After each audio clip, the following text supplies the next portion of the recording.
Cash right చేసుకుంటున్నారు. Right మళ్ళీ వస్తాను రఫీ గారు. మనతోటి తిరుత్తుని వేణుగోపాల్ గారు ఉన్నారు, వైఎస్ఆర్ కాంగ్రెస్ పార్టీ సీనియర్ నాయకులు. వేణుగోపాల్ గారు గుడ్ మార్నింగ్ అండి. గుడ్ మార్నింగ్ బ్రహ్మనాయుడు గారు. మొత్తానికి ఎప్పటిలోపు ఖాళీ అవ్వచ్చు సార్? బ్రహ్మనాయుడు గారు ఎప్పటిలోపు ఖాళీ అవ్వచ్చు వైఎస్ఆర్సీపీ? బ్రహ్మనాయుడు గారు మీకు అదే విధంగా టీడీపీ నాయకులు సైద్ రఫీ గారికి, జనసేన నాయకులు సురేష్ బాబు గారికి, విశ్లేషకుడు వెంకటేష్ గారికి, అదే విధంగా ప్రైమ్ లైన్ ప్రేక్షకులకి శుభోదయం, నా నమస్కారము. బ్రహ్మనాయుడు గారు, ఎవరు ఖాళీ అయిపోతున్నారని చెప్పి ఎవరు పొత్తుల కోసం పాకులాడుతున్నారు, ఎవరు ఇప్పటి వరకు 175 నియోజకవర్గాల్లో జగన్మోహన్ రెడ్డి గారికి పోటీ పెట్టకుండా అభ్యర్థుల్ని వెనకాడుతున్నారో వాళ్ళే తెలియాలి. ఈరోజు జగన్మోహన్ రెడ్డి గారు గత 5 సంవత్సరాల నుంచి ఇప్పటికి 56 నెలలు అయితే 56 నెలలుగా ఈరోజు ఆయన ఏం చెప్తున్నాడు? మేము చేసిన సంక్షేమాన్ని, మేము చేసిన అభివృద్ధిని ఈరోజు వాళ్ళ ఉద్యోగాల గురించి మాట్లాడతారు. 2014 నుంచి 2019 వరకు వాళ్ళు ఇచ్చిన ప్రభుత్వ ఉద్యోగాలు 35,000 అయితే జగన్మోహన్ రెడ్డి గారు 2,07,000 ఉద్యోగాలు ఇవ్వడం జరిగింది. వాళ్ళ ఉద్యోగాలు ఈకపోగా ఇంకొకరు ఇచ్చిన వాళ్ళని విమర్శిస్తారు. అదే విధంగా సచివాలయ వ్యవస్థను విమర్శిస్తారు. ఈరోజు గ్రామాల్లో సచివాలయ వ్యవస్థ ఉంది కాబట్టి ఈరోజు ప్రతి గ్రామంలో ఒక సచివాలయం, ఒక ఆర్బికే సెంటర్, ఒక డిజిటల్ లైబ్రరీ, ఒక విలేజ్ క్లినిక్, నాడు నేడు స్కూళ్ళు ఒకే చోట ప్రభుత్వ సంబంధించిన ఆఫీస్ కార్యాలయాలు కానీ స్కూళ్ళు కానీ ఉండడము అదే అభివృద్ధి. అదే విధంగా ప్రతిదీ ఈరోజు చర్చ చేయొచ్చు దాని గురించి. ఏ సబ్జెక్ట్ ఇచ్చినా దాని గురించి నేను రెడీ మాట్లాడడానికి. వాళ్ళ హయాంలో ఏం ఖర్చు పెట్టారు, మా హయాంలో ఏం ఖర్చు పెట్టాలో, వాళ్ళ హయాంలో ఏం అభివృద్ధి జరిగింది, మా హయాంలో ఏం అభివృద్ధి జరిగింది చెప్పడానికి. కానీ ప్రతి డిబేట్ లోనూ దాని గురించే ఆర్గ్యుమెంట్ జరుగుతుంటది. కానీ ఈరోజు మీరు పెట్టిన టాపిక్, ఈరోజు పవన్ కళ్యాణ్, చంద్రబాబు నాయుడు గారు వస్తే జగన్మోహన్ రెడ్డి గారు ఖాళీ అయిపోతారు. ఈరోజు జగన్మోహన్ రెడ్డి గారు ఈరోజు 56 నెలలుగా చేసిన సంక్షేమాన్ని, అభివృద్ధిని ఈరోజు రాష్ట్ర ప్రజలకు ప్రతి కుటుంబానికి పోయి వాళ్ళ బెనిఫిషియరీ లిస్ట్ ఎత్తుకొని పోయి నాడు నేడు స్కూల్, నాడు గడప గడప ప్రోగ్రాం ద్వారా, అదే విధంగా వైనిట్ జగన్ ఏపీ, అదే విధంగా రకరకాల ప్రోగ్రాం ద్వారా ప్రతి కుటుంబాన్ని దగ్గరికి వెళ్ళి వాళ్ళకి బెనిఫిషియరీ లిస్ట్ ఇచ్చి, మీరు జగనన్న విద్యా దీవెన వల్ల ఎంత వచ్చింది, వసతి దీవెన ఇంత వల్ల వచ్చింది, ఏ కార్యక్రమాలు మీరు లబ్ధి పొందారని వాళ్ళకి చెప్తూ, రాని వాళ్ళకి వచ్చే విధంగా ప్రయత్నం చేయమని చెప్తూ ఈరోజు అనేక సార్లు జగన్మోహన్ రెడ్డి గారు ఏదైతే ఎమ్మెల్యేలతో కాన్ఫరెన్స్ మీటింగ్ పెట్టడం జరిగింది. ఆ 2 months కు ఒకసారి గడప గడప కూడా సమీక్ష జరపడం జరిగింది. ఈ సమీక్షలో ఏం చెప్తున్నారు? మీరు ప్రతినిత్యం ప్రజల్లో ఉండాలి. గత ప్రభుత్వాల్లాగా మీరు వ్యాపారాలు చేసుకుంటూ, మీరు ఇంకొక చోట కాపురాలుంటూ, మీరు సంవత్సరానికి 6 నెలలకు ఈ నియోజకవర్గంలో కనపడి ఎన్నికల సమయంలో ఎన్నికలకు పోవడం కాదు.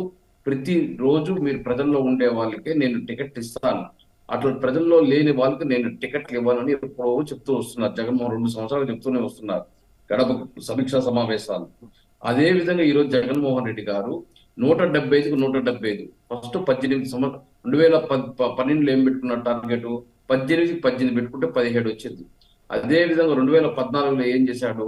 167 సీట్లు వచ్చింది. అంటే 1.2% సీట్లు తక్కువ వచ్చింది. అప్పుడు ఏ పార్టీలు పొత్తులు ఉన్నాయి? తెలుగుదేశం, జనసేన, బీజేపీ ముగ్గురు పొత్తులతో పోతే మాకు 1.2% తక్కువ రావడం జరిగింది. ఈ రోజు 2019లో 51% వస్తే వాళ్ళకి అంతా కలిపితే కూడా తెలుగుదేశం 40%, జనసేనకి 4%, అదే విధంగా అన్ని పార్టీలు కలిపినా కూడా 45% రాలేదు. మాకు 51% వచ్చింది. అంటే వాళ్ళందరూ కలిపిన పర్సంటేజ్ లెక్కేసి, మా పర్సంటేజ్ లెక్కేసి మాకు 51 వచ్చింది, వాళ్ళకి 45% రావడం జరిగింది. జనసేనకి, తెలుగుదేశానికి, ఇంకేదైనా బీజేపీ కలిస్తే బీజేపీకి 1%. ఆ విధంగా ఈరోజు జగన్మోహన్ రెడ్డి గారు 2024కి 175 పెట్టాడు. ఈ 175 ఏమిటంటే ప్రజల్లో ఉండాలి, సమీక్ష ఏదైతే సంక్షేమ కార్యక్రమాలు ఎవరికి అందలేదో వాళ్ళకి అందే విధంగా చేయాలి. అదే విధంగా అభివృద్ధి కార్యక్రమాలు అక్కడికక్కడే ఏదైతే ఎమ్మెల్యే గారి నిధులు దాదాపు 2 కోట్లు ఇవ్వడం జరిగింది, కలెక్టర్ నిధులు 5 కోట్లు ఇవ్వడం జరిగింది. అదే విధంగా అక్కడ కార్పొరేటర్ ఉంటే, లేకపోతే ఒక కౌన్సిలర్ ఉన్నా, లేదా సర్పంచ్ ఉన్నా వాళ్ళకి 40 లక్షలు ఇవ్వడం జరిగింది. అక్కడికక్కడే వాళ్ళ అభివృద్ధి కార్యక్రమాలకి ఏదన్నా ఇబ్బందులు ఉన్నా మీ ఎమ్మెల్యే గారు అనుకుంటా కృష్ణప్రసాద్, వసంత కృష్ణప్రసాద్ సంథింగ్ ఆయన పేరు, ఆ బిల్లులు రాక వైకాపా నాయకులు బాగా ఇబ్బందులు పడిపోతా ఉన్నారని నిన్ననే మాట్లాడారు. ఉమ్మడి కృష్ణా జిల్లాకు చెందినటువంటి మీ బ్రహ్మనాయుడు ఎమ్మెల్యే గారు సిట్టింగ్ ఎమ్మెల్యే మైలవరం ఎమ్మెల్యే బిల్లులు రాక ఇబ్బందులు పడిపోతా ఉన్నారని చెప్పేసి వసంత కృష్ణ ప్రసాద్ గారు నిన్ననే మాట్లాడిన పరిస్థితి ఉంది. సార్ వాళ్ళు ఫాలో అప్ చేసుకోలేక వాళ్ళు వైఫల్యాన్ని ప్రభుత్వ వైఫల్యంగా చూపించడం తప్పిదము. వేణుగోపాల్ గారు ఫాలో అప్ అంటే ఏం చేస్తారు? మామూలుగా జగన్ గారు ఫోన్ చేస్తారు బ్రహ్మనాయుడు గారు తిరుపతిలో కూడా ఉంది. ఈ రోజు తిరుపతిలో కూడా అనేక అభివృద్ధి కార్యక్రమాలు జరుగుతున్నాయి. కానీ తెలుగుదేశం పార్టీ వాళ్ళు దాన్ని ఏదో చేస్తే అవినీతి అంటారు, చేయకపోతే చేయలేదంటారు. అది ప్రతిపక్షాల విమర్శే. ఈరోజు చేసామనుకో అభివృద్ధి కార్యక్రమాలు, అది కమిషన్ కోసం చేశారు అంటారు. చేయలేదనుకో వీళ్ళు చేయలేదు అంటారు. కాదు, చేసిన వాళ్ళకే బిల్లులు రాక తెచ్చిన అప్పులు పెరిగిపోయి వాళ్ళు కూడా ఆత్మహత్యలు చేసుకునే పరిస్థితికి వచ్చారని 40 మంది కాంట్రాక్టర్లు ఆత్మహత్య చేసుకున్నారు. మిగతా కాంట్రాక్టర్లు చిప్పలు పట్టుకొని అడుక్కుంటున్నారు. విజయవాడలో 3 సార్లు ధర్నా చేశారు కాంట్రాక్టర్లు.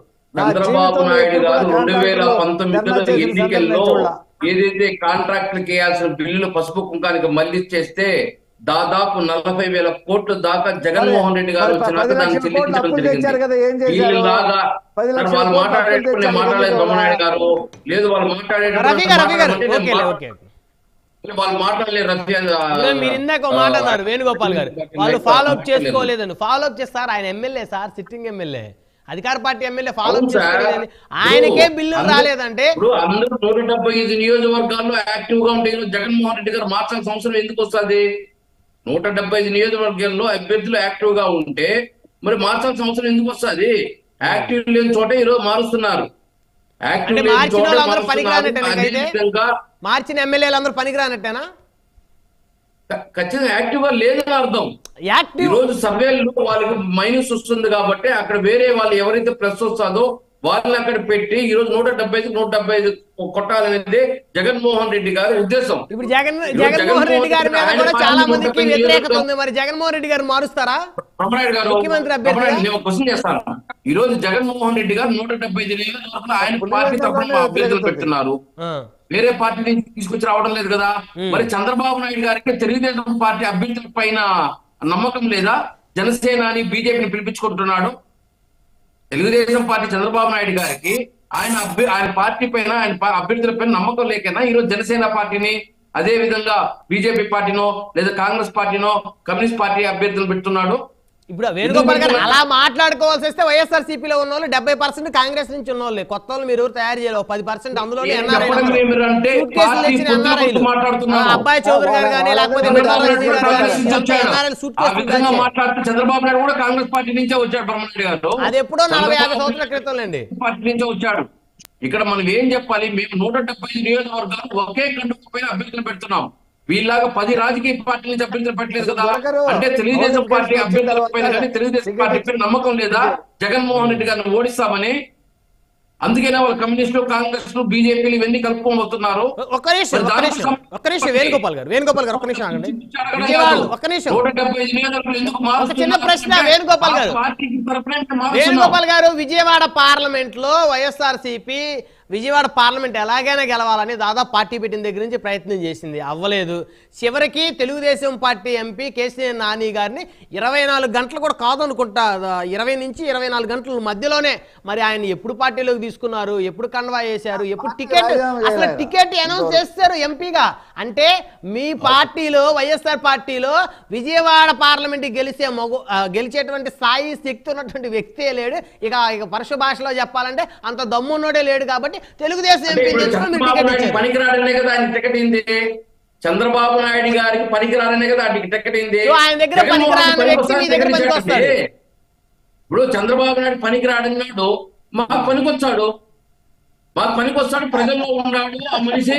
కేసీఆర్ నాని గారు ప్రజల్లో ఉన్నాడు. అంటే చంద్రబాబు నాయుడు గారు తీసి ఏరి పారేసిన అందరం తెచ్చుకొని పెట్టుకుంటారా ఏంటి వేణుగోపాల్ గారు మీరు? అంటే ఇప్పుడు జనసేన నాయకులు తెలుగుదేశం పార్టీ 135 నియోజకవర్గాలు పనికొచ్చేటట్టుగా ఉంటే మరి జనసేన పార్టీలో లేదా తెలుగుదేశం వైఎస్ఆర్సీపీ పార్టీలో కొంతమంది నాయకులు ఎందుకు తీసుకుంటున్నాడు? వాళ్ళు పొట్టు పెట్టుకొని పోటీ చేస్తా ఉన్నారు. వాళ్ళేం తీసుకోవట్లేదే, మీ పార్టీలో రాజీనామా చేసి వచ్చారు. తెలుగుదేశం పార్టీ ఒక్కటే జగన్మోహన్ రెడ్డి గారు ఓడించలేదా? తెలుగుదేశం పార్టీ ఒక్కటే జగన్మోహన్ రెడ్డి గారిని పాత ఎదుర్కోలేదా? సంగతి అయిపోయింది అది. తెలుగుదేశం ఎన్ని పార్టీ సార్లు ఒక్కటే మాట్లాడతాం? 175 మంది మేము అభ్యర్థులు పొత్తులో పెట్టేదానికి ఒక ఇద్దరు అభ్యర్థులు కలిసి లేరా? కొడతాం. చిన్న అవన్నీ ఒకటి భావనలో చెప్పాలి కదా. పెద్ద కొట్టాలని ఈరోజు పొత్తు మమ్మల్ని పెట్టుకున్నాం. క్వశ్చన్ చేసేది కాదు. 175 నియోజకవర్గంలో మీరు ఎందుకు అభ్యర్థులు 175 మేము ఎందుకు? అభ్యర్థులు 250 పోటీ చేసి వీళ్ళు పార్టీలే మారుస్తున్నారే. గెలవనప్పుడు బ్రహ్మనాయుడు గారు అది కాదు 175 అసలు అది కాదు అభ్యర్థులు మారుతున్నాం. వేణుగోపాల్ గారు నిజంగా ఆశ్చర్యకరమైన విషయం అసలు 24 గంటలు గడవక ముందే తెలుగుదేశం ఎంపీకి మీరు టికెట్ ఇవ్వటం ఏంటి సార్ అసలు నాకు అర్థం కాదు. ఇప్పటికే తెలుగుదేశం ఎంపీ ఆయన బ్రహ్మనాయుడు గారు ఈ రోజు ఆయన ఇక్కడ పార్టీతో పని లేదు. మేము తెలుగుదేశం పార్టీ నాయకులకి ఇక్కడ మంత్రి పదవులో లేదా తెలుగుదేశం పార్టీ నాయకులు ఇక్కడికి ఏదో ప్లాట్ఫామ్ ఇచ్చినుంటే మీరు అభ్యర్థులను చెప్పాలి. మేము చెప్తున్నది ఏమి, ఇక్కడ జగన్మోహన్ రెడ్డి గారు ఎవరు ప్రజల్లో ఉన్నారు, ఎవరు సర్వేల్లో వీళ్ళు గెలుస్తారని క్యాండిడేట్ ఉంటారు వాళ్ళకి టికెట్లు ఇస్తా వస్తారు. వీళ్ళలాగా మేము జగన్మోహన్ రెడ్డి గారు 175 నియోజక అభ్యర్థులను పోటీ పెడితే మేము గెలవలేదని జనసేన పార్టీలో బీజేపీలో కాంగ్రెస్ రైట్ ఆగండి వేణుగోపాల్ గారు మళ్ళీ వస్తాను మీ దగ్గరికి. మేము కేవలం 175 నియోజకవర్గంలో వైఎస్ఆర్ పార్టీ కండువాకి మీదే 175 అభ్యర్థులు పెడుతున్నాం. వీళ్ళలాగా 10 రకాల 10 రాజకీయ పార్టీలతో పొత్తులు పెట్టుకుని 10 రకాల జెండాల కింద అభ్యర్థులు పెట్టడం లేదు. మీతో పొత్తు రావట్లేదంట కదా వేణుగోపాల్ గారు. ఎవరు రారు. 250 పెట్టమనండి. 150 బ్రహ్మనాయుడు గారు మళ్ళీ వస్తారు వేణుగోపాల్ గారు.